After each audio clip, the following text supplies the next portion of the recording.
This podcast was recorded through a Zoom meeting with our guest speakers and is a part of the Senior Seminar Arts Management capstone course at the University of Toronto Scarborough. Enjoy! Hi everyone, my name is Gabrielle. I will be the host of today's podcast. So just to get us started, hi, and welcome to Luminescence, where we talk about the importance of the arts in times of crisis or disaster and how artists can still thrive and shine under such conditions. And with me today are our special guests, Jason, who works at VibeArts, Frannie, an artist, and Vicky, a musician. I'll let them introduce themselves now. How's it going, y'all? My name is Jason. I am the mentorship manager slash projects manager at VibeArts, which is a registered charity operating out of the Toronto GTA area, and we provide accessible free arts programming for communities that are underserved.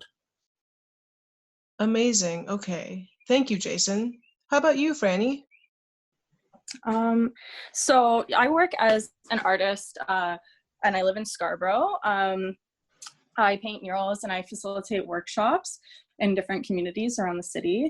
And I love to just focus on the connection that art creates when we share it within communities, and I just seek to inspire others. Yeah. Okay, great. And Vicky?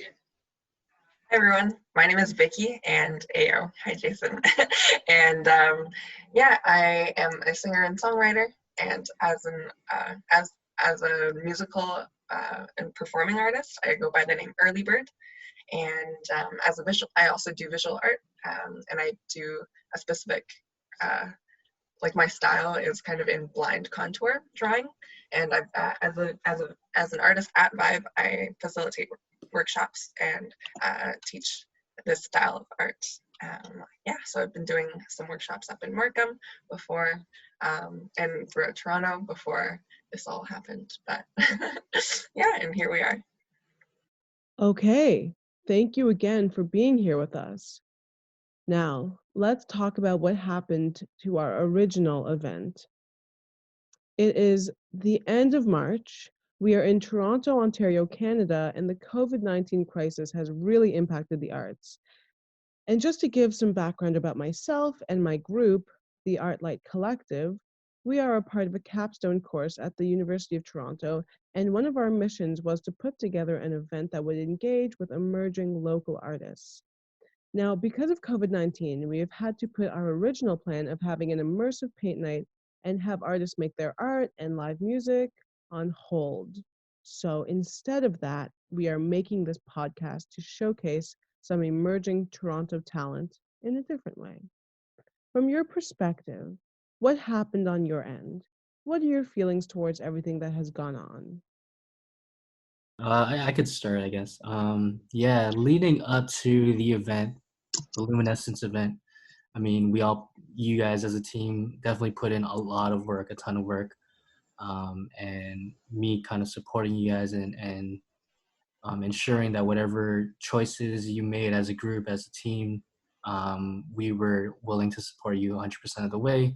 We didn't want to, make you guys create a contingency where you were gonna put people at risk, especially with this pandemic, with this virus that none of us didn't really know what was happening at the time. We just knew whether if it was going to get serious to the point where faculties and everything was shut down by the government, and so we kind of just played it by ear at that point. But at the same time, by that time we've already had news travel across the seas that things in China, things in Italy, things were getting super bad, and as a country that's reacting to all that news, I think we took the necessary steps. We could have done more for sure, but definitely took the necessary steps to really prevent a huge outbreak from happening in places like that gathered a lot of people, especially in institutions like schools, libraries, community centers, and things of that sort. On our end, specifically for VibeArts, we were definitely monitoring the situation as well too, even leading up to the event and to our meeting that we had at UTSC. For us, again, it was like I shared in the meeting, it was business as usual up until the point where we heard from the government or we heard from our building tenants or building management that we weren't allowed to operate out of our offices. It just so happens the week that it was announced that everyone was to start social distancing, we actually had an emergency, not to say emergency drill, but like a practice run of what it would be like to run the organization or operate the organization from home, where everyone on the staff was working from home. And then it just so happened that same week, that's when it officially became come to fruition. And so everyone was already kind of in that mode of, okay, like this is actually a serious thing. This is real. Let's try to not let this affect us as much as it can, and let's see what we can work on. And so in a way, we kind of just went with what was happening and ensured that, you know, by taking the necessary steps to not force our staff members to come downtown or come to the office, and trying to reassure all our artists through the Vibe on the Vibe roster that, you know, we're still operating as an organization to the most our capacity can do. Obviously, our programming at that time basically came to a grinding halt. All programs in community centers and schools came to a stop completely. And so, yeah, we had to, from that point, it was just, you know, a totally new day, a new era for our organization to kind of work through. I'll definitely get into a bit more about what that experience like, but I'd love to hear what everyone else has to share as well too. So I guess I can follow up on that.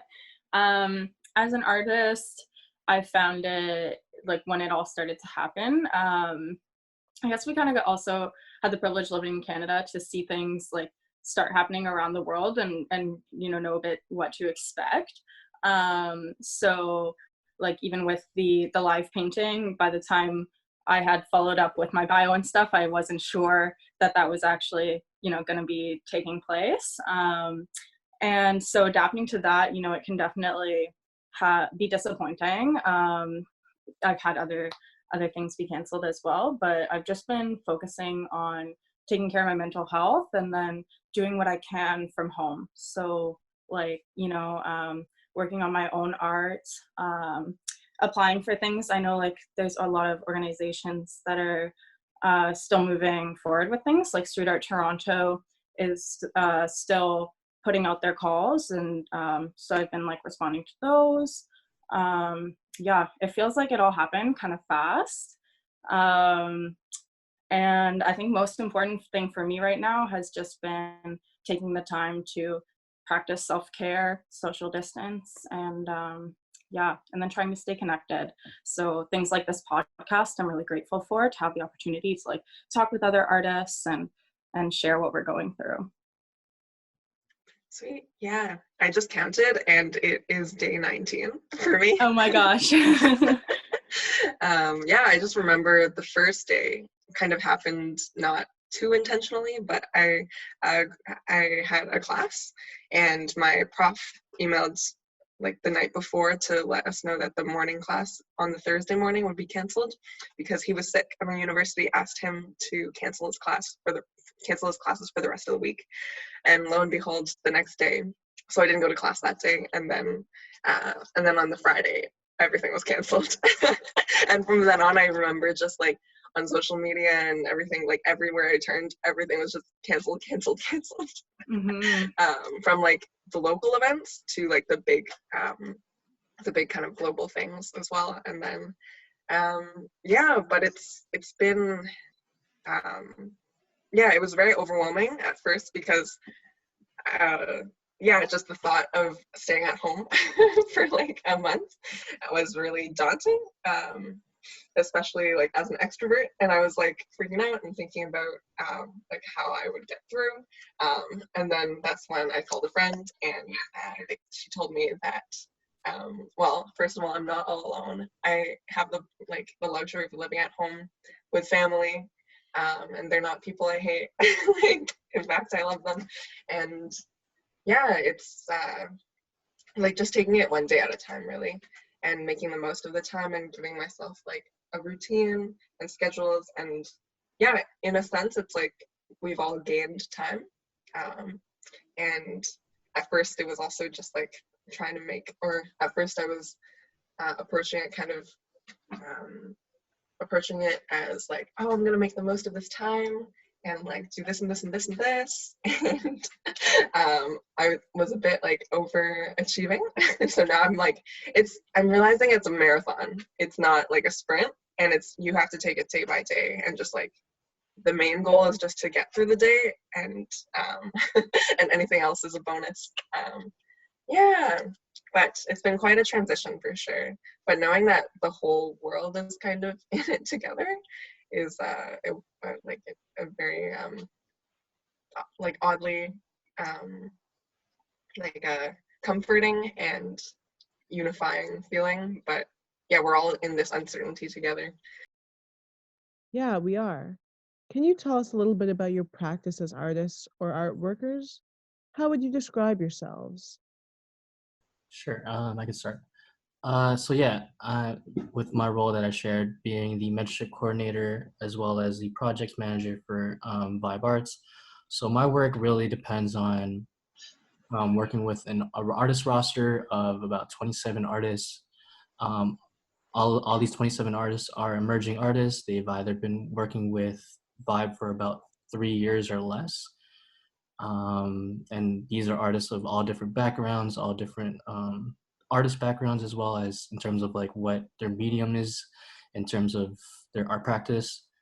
On top of that as well, I also manage another organization as well called Rise Entertainment, and that's another whole community of artists, mainly recording and performing artists that I work with. But I also work on the administrative side of that, so ensuring the organization is functioning and running well, even through times like this.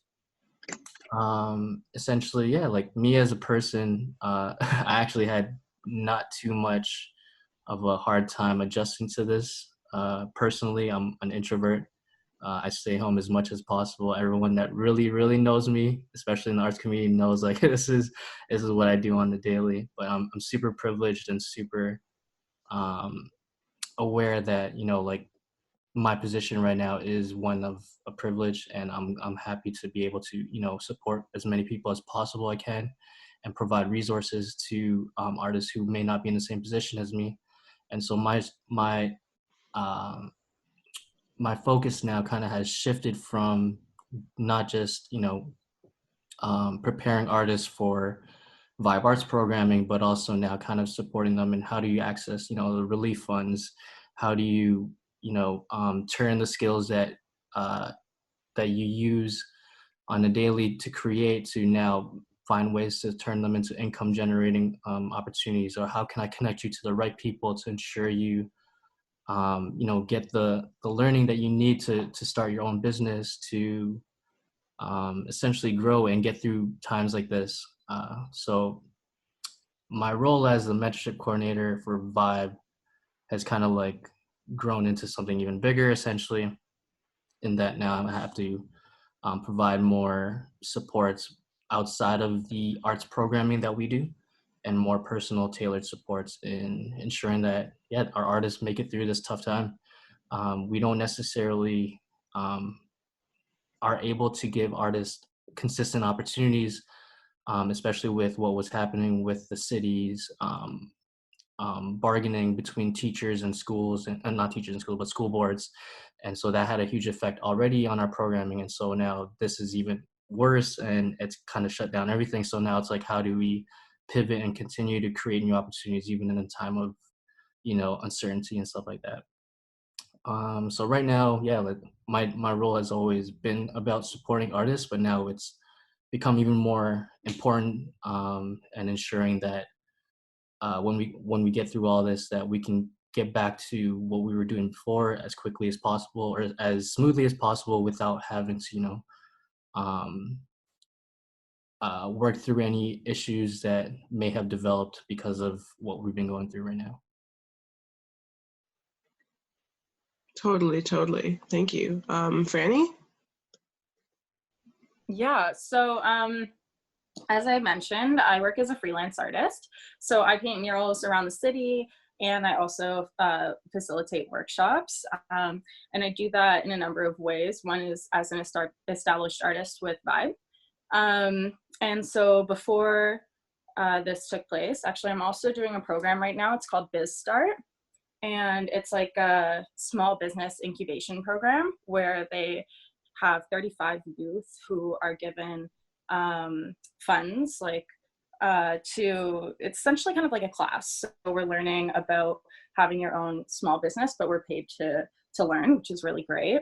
And so we just moved into a phase in the program where we started working from home, and we'd only go into the office 2 days a week. So it wasn't too different before, except that I had the option of, going to a coffee shop or things like that. Whereas now everyone in my house is working from home. And actually right now I'm stuck at my boyfriend's house because his dad got sick. So we just had to make sure, that everything's safe, and we haven't heard back from test results. So working from here has been difficult as well, just in, finding my own space and things like that. But yeah, that said, I'm still really grateful to have BizStart and to be able to I'm also coming from a place of privilege to have support while I'm working from home and able to do back end things for my business. So that's been really useful. Yeah, and then apart from that, I've just been trying to find ways to plan to move online. So I'll probably be doing some things on my Instagram and stuff like that to put out content and engage people from an online workshop instead of in person. Great, thank you, Vicky. My arts practice is in music, particularly in songwriting and singing, and I usually perform with guitar.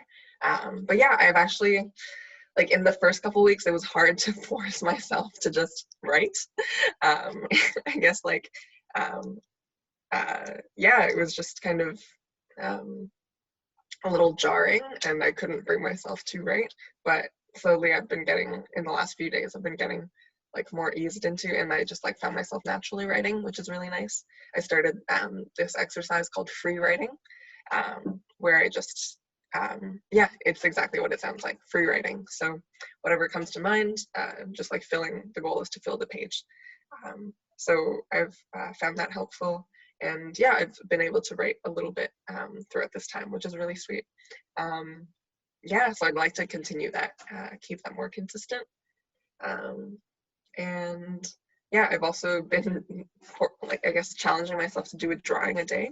It's usually kind of been of my mother or of things in my home that I find interesting to draw. So I just, yeah, I do that in the blind contour drawing style that I do. And yeah, just keeping creative and not really judging what I create, and just creating so that I can just again get through the day and just keep it moving.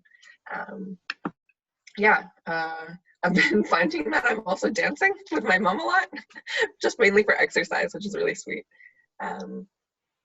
But yeah, definitely, but it's definitely still all about kind of still figuring out this transition period. Yeah, it was quite a transition for me. How have you adapted to this pandemic professionally? What tools do you use? Do you go on to any webinars or forums? Yeah, absolutely. As I mentioned previously, my role as the mentorship coordinator, my focus was helping artists to develop their business entrepreneurial skills, as well as arts educator facilitation skills. But now that everything has kind of been shut down and everything's now moved to things like this, such as Zoom meetings, online, IG Live, Instagram Live videos, that's probably the biggest step that I've seen organizations in general take, and artists who normally go out into communities and do work in the communities in person. Our organization specifically, yeah, we have moved to trying to do as much programming as we possibly can online. We've reached out to a lot of our artists to now start creating content to ensure that parents and communities and youth have access to some sort of arts programming that they could do from home. It may not be the best thing, as of course, like resources is finite and not every household has the resources to really participate, but we try to do our best in putting together these do-it-yourself art programs from home. And yeah, just in general, like we try to make things work online. So a lot of our team meetings have been online. A lot of our check-ins have been online. I've been having a lot of meetings with artists one-on-one online. So in a sense, like things have still been able to go on like how they used to be, but now it's just not in person no more. But then, of course, there is the end results, which is, of course, can programs still be delivered? Are artists still getting the opportunities to learn, to do artist residencies and these projects that Vibe has successfully received through grant fundings in the past? And so even now, mentorship meetings with like artists and their mentors are happening online. So yeah, everything has just been adapted through this now online network essentially. Even performance, as you can see on Instagram Live and Twitter and stuff like that, a lot of artists have started doing online performances, which is a great thing, to see that artists are still doing work, still being able to work, although it might not be, the large audience in front of you giving you that the same energy. They're still able to share and be able to show the world reason why they have value, reason why they do the things that they do in order to, make a living. Artists are super resilient, especially in times like this. And yeah, I don't think a pandemic like this would stop an artist from creating or showcasing what they got. So. Yeah, thank you. So myself, I think I already touched on it a little bit, but I've been trying to move into using social media and online platforms to engage my audience. And it's definitely a big shift. Like I'm an extrovert and I enjoy that person-to-person contact. And I love to teach. So it's different. But I think that I'm really just thankful for the arts organizations that are also making a shift. Like Vibe reached out to me and I'll be hosting their first trial session for an online arts workshop upcoming this Thursday. So like just having that to look forward to and plan for is really great. And it also gives me the opportunity to think and frame like, how can I make this accessible for everyone using like just tools they'd have at home. Actually being stuck at my boyfriend's house has helped with that because, they're not artists here. And so I have a realistic layout of like what tools are available. So I found, some highlighters and pens and thought, okay, like what kind of workshop can I create from this? Whereas if I was at home, I would have had the access to, unlimited supply of arts materials, of course it is finite, but there's a lot more options there. So, yeah, it's just kind of like reworking and reframing and thinking about ways to like share with one another. Because I think now more than ever, we're noticing how important like connection is and to kind of like take it where you can get it. Absolutely. Yeah, Vicky? Yeah, I'm realizing, it's really, the whole thing has brought out a lot of creativity in how we connect with each other. And I really love that. Yeah, honestly, everything has pretty much shifted online. I've been doing this program called the RBC Launchpad Music Entrepreneurship Program down at Artscape Lake Launchpad by the Harborfront, but now I don't go there physically anymore, but we've been meeting, having our workshops and meetings online, which I'm really glad for. I'm just glad things are just shifting online and things continue to be moving on. While not being like completely canceled. Because at the end of the day, like we all want it to happen too, and we all want to keep things moving as well. So therefore you find a way, and that way is like very virtual. I'm having a lot of video meetings, and but I do find that I have to take breaks because I can't be staring at a screen all day, even though it is like a fun time to stare, or like it's the way to connect with others. Yeah, it's just an interesting thought, just thinking about how I have to use technology to be able to connect with people now. Like, it's not an option. So yeah, I'm very grateful for the technology that makes it happen. Yeah, and I've been thinking about doing an Instagram live concert, hosting it on my own Instagram page. A lot of artists have been doing that, and yeah, I think I will announce that soon. But yeah, there's just like so many ways to be sharing your story and sharing your work online, and now it's all the attention and all the attention and focus is just funneled there now because everyone's at home. So I'm glad things can keep moving through it. Yeah. Nice. Okay, so what is your reaction towards the efforts of arts organizations, government, and other communities during the pandemic? What do you need from bigger bodies to help you and the art scene during and after this? Absolutely. In general, like I'm a very hopeful person. I mean, if you asked me the same question probably like 10 years ago before I got to really working in the community and stuff, I'd be all like conspiracy theorists and the world's gonna end type of stuff. But yeah, in general right now, like I feel very hopeful in what's happening in the community. Even during a time where like all you hear in the news is cases going up, a lot of things with the government releasing all these new relief funds, but not necessarily knowing how to access them and what the wording around it is super confusing. But the good thing is like I haven't seen too much of a huge panic in regards to what's happening in the community. Like I know there are people suffering. There are people that have uncertainty around whether they're going to get paid or not, whether they have to pay bills or rent.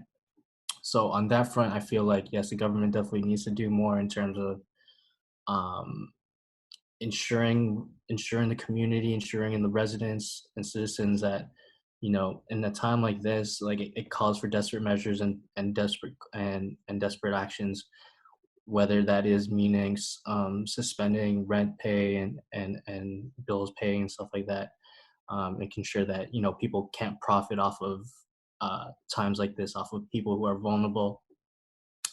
In the arts sector in general, it's kind of tricky because a lot of the funding that arts organizations do get are either from private donations or government funding, and with that being the source of funding, there is of course deliverables, and you can't just give money out essentially without having a return on it, and that return being like whatever the specific project entails is their end goal.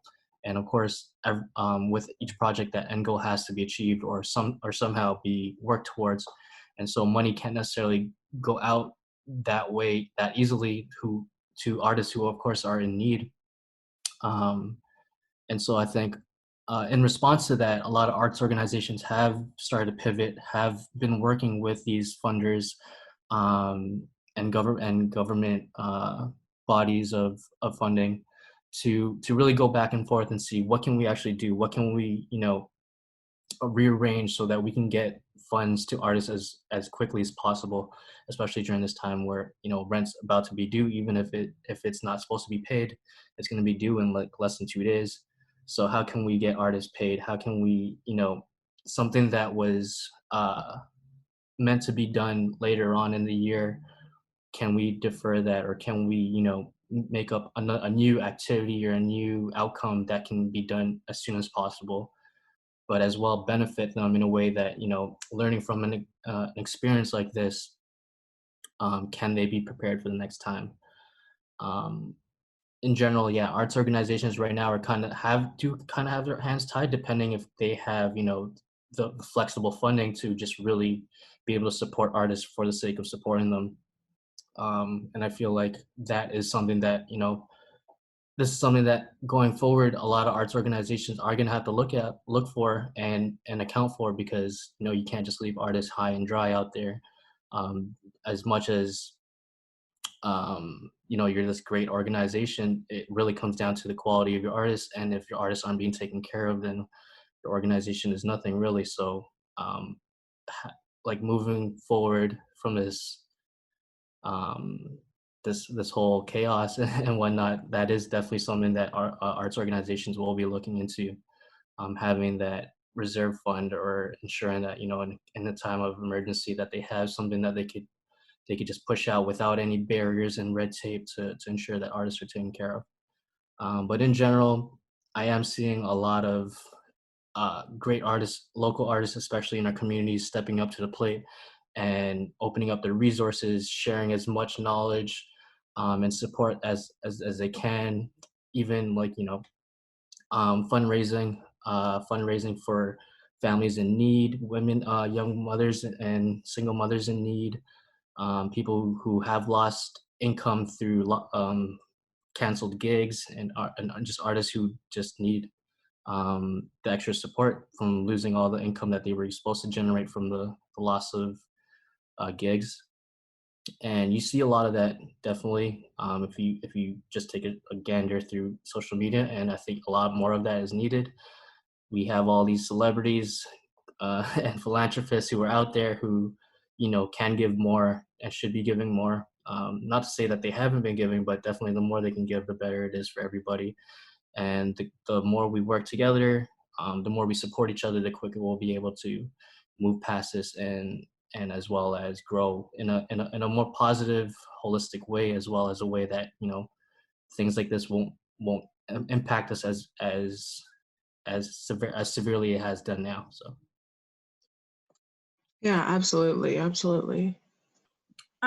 My reaction to the efforts of arts organizations and the government has been like positive, really positive. I think that at a time like this, you know, now more than ever, we are in need of that support and communal, I don't know what to call it, just connection, I guess, and sharing. So yeah, for me, it's felt really nice to know that like there are organizations that have our back. Like, just to name a few, like I'm on newsletters for Steps Initiative, VibeArts, East End Arts, Toronto Arts Council, and all of which have addressed concerns surrounding COVID-19 and some possible solutions with relief funds and opportunities and those sort of things. So yeah, I'm just like grateful that we have these resources, that we live in a big city like Toronto that's getting funding and able to distribute it. Yeah, I'm just grateful. Gratitude is my reaction. Oh, amazing. Yeah, we can all be grateful in these times. Mm-hmm.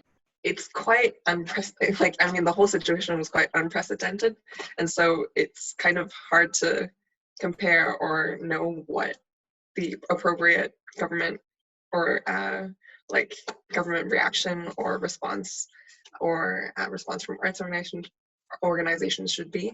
But seeing what has been done, and like the relief funds and the different creative solutions that arts organizations and funding bodies have proposed, I like when I saw the Toronto Arts Council COVID relief fund, I was like quite, you know, it was heartwarming, because yeah, it's just it sends a message from, I guess, the these institutions that they care, and yeah, they care about individual artists as well as the community as a whole. But yeah, so I've it's been really good to see, and I've just been sharing the resources that cross my path with other people who and artists and whom I know who may benefit. I think like there's some difficulty in like the portals and being able to how easy it is to access those resources in this time of need, because some people some artists may not know about grants or even know how to navigate the portal or like the terminology that comes with it. Yeah, so even just like thinking about accessibility in that way, but at the end of the day, I think it's a really good step. And also thinking about like other vulnerable populations in the city. Like recently, there were like advocates advocating for hotels and alternate shelters to be opened up, and I think the city announced a few hotels were being acquired, so that the homeless population can kind of be housed in like a more like not like in a like a so they can be more safely sheltered. But yeah, like I think things are happening. I don't know like at how, like I think things are like happening, and Canada's moving at like a good pace, but I think more can be done still. And but it really depends on us all to help each other and get the word out of like resources that are available, and helping each other kind of access them. Mm-hmm. Totally. And Vicky, you touched on this a little bit, but what do y'all think the changes because of this pandemic have brought? Do you think that the changes that this has brought is serving you as an artist, or is it bringing up more challenges? So as an artist, I think some of the changes are serving me in terms of like just having the time to put towards things. But that being said, it can be challenging to have the motivation and the energy when I'm surrounded by like the same, monotonous. It becomes monotonous when you're seeing the same thing every day and you're in the same place every day. It can be challenging. And it was for me, especially during the transition of being locked in. But I think having the extra time, and then now that some time has passed and I'm getting into more of a routine, I'm able to find the motivation. And once you kind of start creating, it tends to, the light bulb goes off and you get the endorphins from completing something or even just making progress on something. And that's been really good for me to get creativity going again. And then just realizing the potential of having all of this time to work on things. So that aspect is good. Like I'm able to complete my applications. I'm able to, work on personal work, which is something that I haven't been able to find time for a long time. So that's been good. But I think the most challenging thing for me right now is the uncertainty of the future, because while I do have the time to apply for different opportunities, like I don't know if they're actually going to be happening or not. And that can be something that's just, mentally difficult. And then I'm not entirely certain like how to combat that. Like, how do I double book myself by like having a backup plan? You know what I mean? Because I don't want to take away from the commitments that I've made, but I also don't want to, put myself in a corner by not having other things in mind. So that's been kind of tough to mentally try to configure. I think anything that artists right now are doing to either take care of themselves, find more work for themselves, get their art and their name out there, is always going to be a great thing.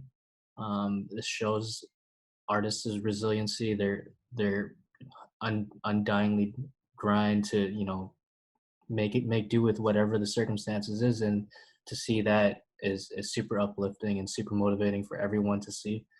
But of course, in our line of work, especially for a charity, a nonprofit organization, this pandemic definitely has made things a lot more challenging, and it has pretty much effectively disrupted our work entirely. All the schools, community centers, libraries, basically anywhere children and young people are gathering are now closed, and so that pretty much shuts us out of us doing our work. So now, pretty much moving forward, it's like if this is going to be something that lasts for months, if that's what's expected to be the measures, how can we now take the further steps of ensuring children and youth and their parents are still able to access arts programming? And it goes into a whole new conversation about access to resources. Like, again, like parents and families can only do so much, but once, like pens and markers and papers run out, or if we start to get into more, mediums that require a lot more painting, a lot more creating stuff with your hands, how are families going to be able to access that, those supplies, especially if the focus now is really surviving and ensuring that children are fed, you're fed, electricity's still on. That would be like the next challenge if this goes on for even longer than a couple months. So in essence, yeah, like it's great to see that the new innovative things that are coming out, but at the end of the day, not having that connection or not being able to do work in person is a huge strain and challenge for the arts organization, for our arts organization, and for the sector in general. Yeah, I echo the sentiment. It's just the uncertainty of like how long this will carry on is kind of killing us all a little bit. But yeah, just taking it one day at a time and seeing what you can do, I guess, today. And yeah, for me, like I'm in such a place of privilege. I can still be at home, be creating, and like just building, I guess, and resting, but also be building at the same time and still creating, and being surrounded by family and like living in a place where I can walk outside and not have to worry about I live in the suburbs, so there's quite like, I guess even like having the luxury of space is really a good thing and something I took for granted, not when all I wanted to do was be downtown before. But yeah, I think just shifting online and focusing on telling my story and sharing my work online has been a really good thing that I should that I should be focusing more on. And I think after this all passes, I can I can carry that on. And yeah, but just not knowing how long it will carry on is quite difficult. But it's I guess we can hope for the best, but prepare for the worst. So yeah, that's those are my thoughts on that. Yeah. Okay, yeah. So shifting gears a little bit, what's one practice of self-care, either mental or physical or spiritual or emotional, that you have taken up because of this? Me personally, it would definitely be cooking. I've always been a great cook, I'd say, but now it really has given me more time to explore some new recipes, take on new cuisines that I probably didn't have time to learn, but now I do. And just being more resourceful in making do with what I have. Like, yeah, I have stocked up on some non-perishable stuff, but also trying to figure out like what can I make the most out of like the little things that I do have around the house. That's probably like the biggest thing in my mind, knowing that like I could definitely feed myself and my family, even if we had little resources or little rations what we have here. So that's really helped to keep my mind active, as well as sharpening my skills and learning something new. That's great. I've also actually been cooking a lot more, and I found it really nice to have that time. Breakfast is something that I would often skip, whereas now I wake up and I'm like, okay, I'm gonna like fry some apples and cinnamon and put them in my oatmeal this morning. Or just doing like little things to make my meals more interesting has been really nice. And then also, I've actually been holding myself to working out daily, which has been really good. It's something I was always really inconsistent with before, and this is probably the most consistent that I've been. And so that's been a good way for me to get endorphins, to also get outside, go for like bike rides and runs, has been really nice for me. And I take what sunlight and outdoor connection I can get with it just gives me some happiness and something different to look forward to. So yeah, sunshine is key. Like, whenever the sun comes out, I just like flock to the window. I mean, I'm already at the window, but yeah, but it's definitely an essential whenever I can get it. Yeah, so just going on lots of walks with my mom, and yeah, just dancing and exercising with her on the driveway. That's been really like a source of joy in this time. And also, yeah, I do not cook very well, and I've been cooking with her, which is really sweet, and just learning her recipes and stuff. Yeah, so yeah, and I guess with that on that boat, just like learning new things, and I've been trying out ebooks, which is something I've never really thought I would be able to do, but here I am reading ebooks. And what else? Yeah, I've been exercising, and my dance class was unfortunately canceled, but now I'm just dancing at home on my own and with my mom. So yeah, just keeping things moving, and whether that be mentally or physically or emotionally, and also just scheduling video calls for the evening. I think like I schedule the day so that in the day it's like more productive and stuff for the brain and stuff like creative stuff, and then in the evening is like more fun time, and I can schedule a video call or a movie time or something. So yeah, just staying connected at the end of the day, and not only through social media, just like through human to human conversation and catching up with friends and checking up on them too. Totally. I've been watching many a movie as well. So what things or events did you have coming up, or are they still planned for each of you? Any events coming up for you after this? So for Vibe, because a lot of our programming has kind of switched to online stuff, we still are able to actually, move forward with a couple of our projects. One of those projects I could name is the RBC Desire Lines project.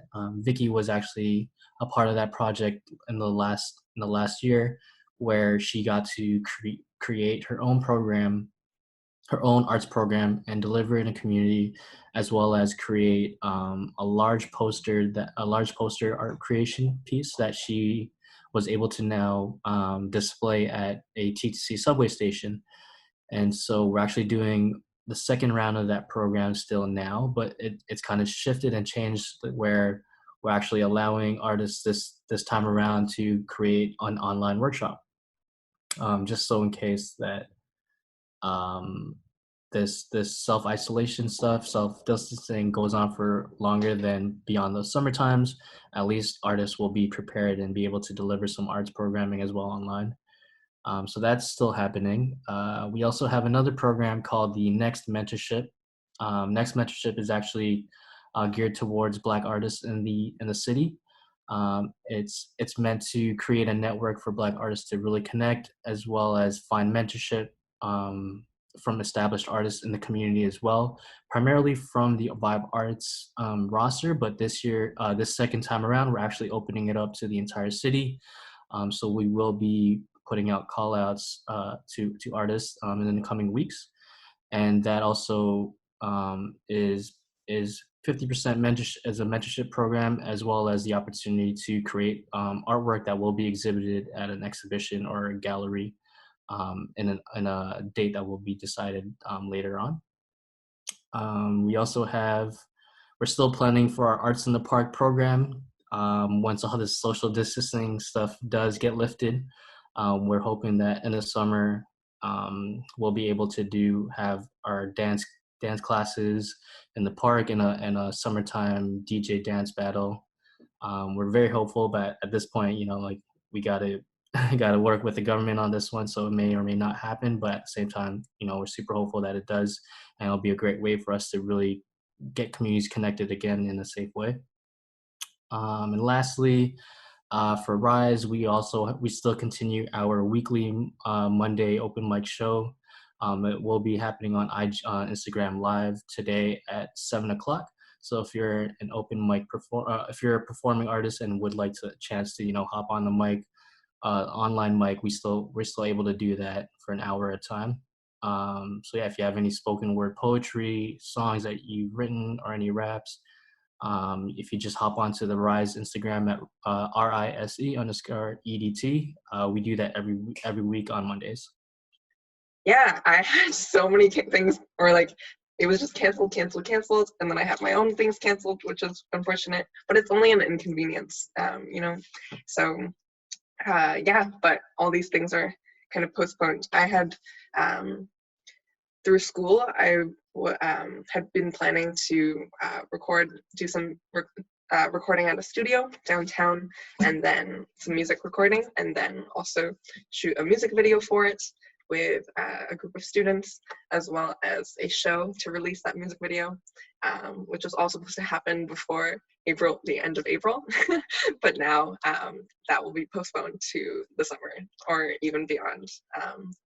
So we'll see. It's all kind of been pushed to a halt, but I'm finding that this time instead it just gives me an opportunity to learn to even be more independent and as an artist, and learn to collaborate virtually and also learn to record my own music through my own computer, through my own like little home studio setup.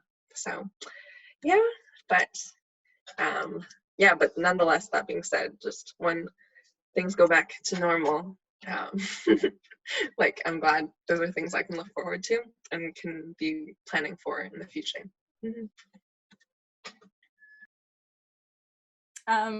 So I think that's really great that Rise is still doing that, and I'll definitely try and tune in and see what everybody's doing online, because that sounds like a fun thing to do.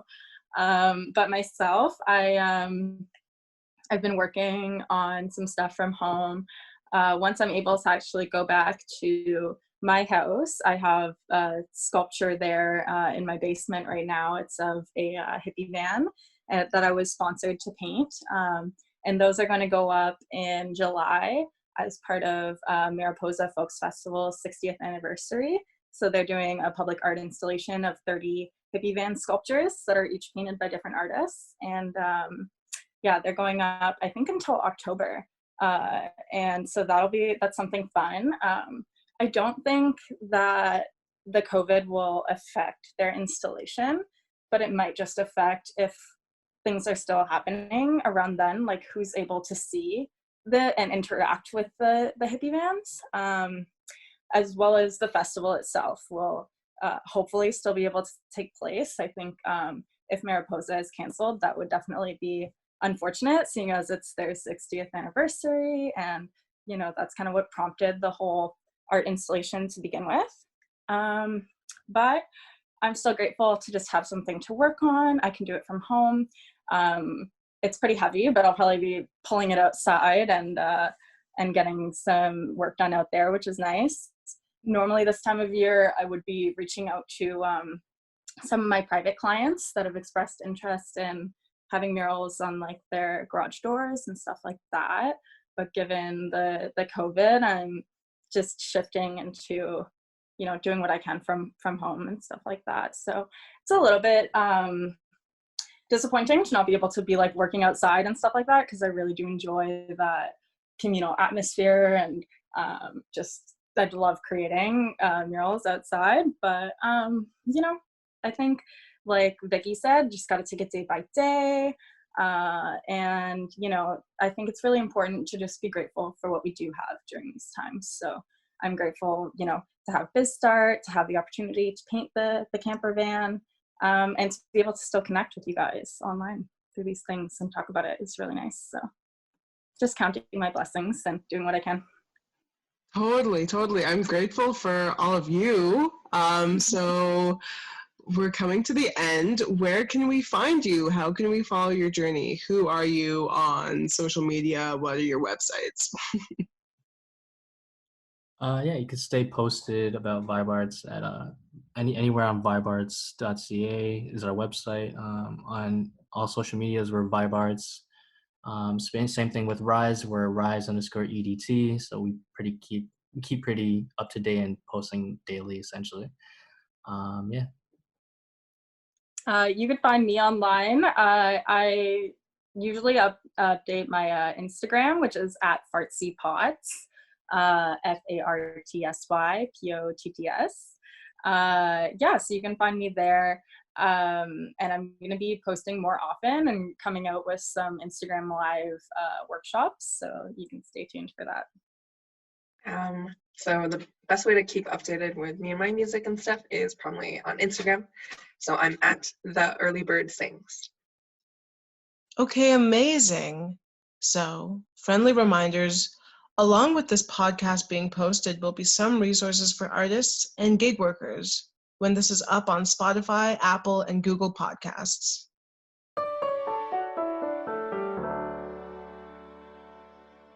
Passionate about community arts? Like what you're hearing?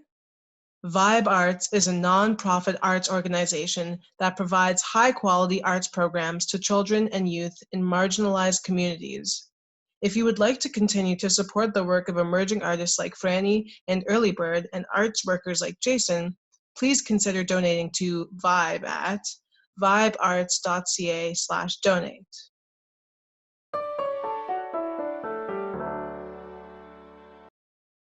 Welcome back to Luminescence. Okay, hi. My name is Davriel. I'm representing the ArtLight Collective, and again, this is the podcast for our senior seminar course. And here I am with our history expert, Meryl Gosh. Hi, everyone. Thank you so much, Davriel, for having me on this podcast. Of course, of course. So we're just gonna jump right in. Like we all know, the COVID-19 has put a cease on our original project. We were going to have like a paint night at this really great venue, but now we are doing this podcast. So Meryl, how does the arts community react in the face of adversity? And what does this look like in the bigger picture? So how is this relevant to arts communities who have found themselves caught in critical periods of upheaval due to COVID-19? Really great question and way to start this conversation off. So it's really not just artists within this context who have to cope during crisis, but arts managers as well, as we've seen in the case of this course and this project process. And they must reestablish priorities in unpredictable times like this. Arts professionals do know how important their work is for society. Nevertheless, when it comes to formulating value in concrete terms, most of them fail to do so. Budget cuts, a demand for doing more with less, and political and social crises add to arts organizations feeling helpless about their connection to society. And sometimes uncritical execution of repetitive tasks becomes a comfortable norm, and there seems to be a little place for reflection, imagination, creativity, and ultimately happiness, which brings people to react differently when they face adversity. So in Portugal, for example, kind of taking an international look at a situation like this, there's no serious or permanent evaluation of what cultural organizations do, and they aren't used to thinking in terms of mission and specific objectives. And their missions often describe what they do as opposed to why they do it. So most museums and archives will tell us that their missions are to collect, preserve, research, exhibit, and communicate collections. And most theaters and auditoriums will state that their missions are to create and present artistic works in fields of dance, music, performing arts. So at a managerial level, there doesn't seem to be an understanding or clear expression of the place cultural organizations wish to have in contemporary society. And this definitely takes a toll on performances and well-being of staff members. And the insistence of understanding why cultural organizations are significant or important is to be met with the capacity to analyze why they do that and how each one contributes to the organization's greater mission. So in front of big political and social challenges, the feeling of helplessness is natural. As most people being active in the public sphere, both as individuals and professionals, it's urgent that we, arts managers, help to create real public spaces for dialogue. The quality of our democracy for arts organizations really depends on the existence of these spaces, and not what we call quote unquote safe spaces, but spaces where there can be really healthy confrontation of ideas and to some degree of discomfort. Wow, yeah, definitely. So can you reflect upon the role of arts institutions during periods of instability? Absolutely. So I'd like to take Brazil as an exemplary case study and really take a deep dive into their recent arts and culture climate. So cultural institutions are by nature resilient and resourceful organizations. And they have to be, because times are always difficult for the cultural sector and its dependence on public support is heavy. So cultural institutions are familiar with dealing with negative impacts of global economic downturn and are commonly seen as dispensable when it comes to public funding and cuts to private sponsorship. Another type of crisis is now demanding the attention of arts institutions, and they already feel some of its effects. And that's democracy, if not as a political system, then certainly as a set of values. Social democracy is indeed at risk with the rise of right-wing populism in Europe and now also in Brazil. So in October of 2018, the former army captain and far-right politician Jair Bolsonaro was elected as the 38th president of Brazil. His institutional war on culture had already begun and compromised the extinction of the Ministry of Culture, attacked federal law for cultural incentive, and called for a review of the Brazilian public for-profit companies. So those being oil, banks, post office, and funding of cultural projects. Unfortunately, this war on culture had already begun long before Bolsonaro's election. And since 2017, we've seen a series of episodes of censorship and controversies involving cultural projects and arts institutions. For example, in September of that year, the Santander Cultural Center in Porto Alegre canceled its exhibition of Queer Museum, Cartographies of the Diversity in Brazilian Arts, just 30 days before it announced ending after becoming the victim of a smear campaign organized by right-wing activists. All these episodes are deeply related to the rise of populism, its effort to establish an atmosphere of moral panic, and to marginalize the arts and artists as a threat to societal values and interests. So it's no wonder that Cambridge Dictionary's word of the year for 2017 actually was populism. And it's defined by Australian political scientist John Keane in an interview to the Brazilian section of El País, which is one of the biggest daily newspapers in Spanish. He just defined it as an autoimmune disease of democracy. It destroys the organs of control and marginalizes important sectors of society. So the cultural sector is not immune to the spread of populism and its effects. And it's actually quite the opposite. Arts and its institutions as a sector and its agents are often populism's first target. So there were plenty of reactions by the cultural sector to this panic through a crowdfunding campaign. And the Queer Museum exhibition was actually presented at Parque Lage in Rio de Janeiro, since it couldn't be exhibited at the museum. And this campaign broke records. It was supported by 1,600 people, and they were able to fundraise over $1 million to organize the exhibition. But unfortunately, the damage was already done at this point. The episodes of 2017, amid the election's fervor, had as a consequence the delegitimization of Brazil's cultural institutions as part of their society, and saw public investment on arts as a waste of money. Organizations' revenues had also been affected as some private companies stepped back their sponsorship policies because they did not even want to be related to arts and culture during this time.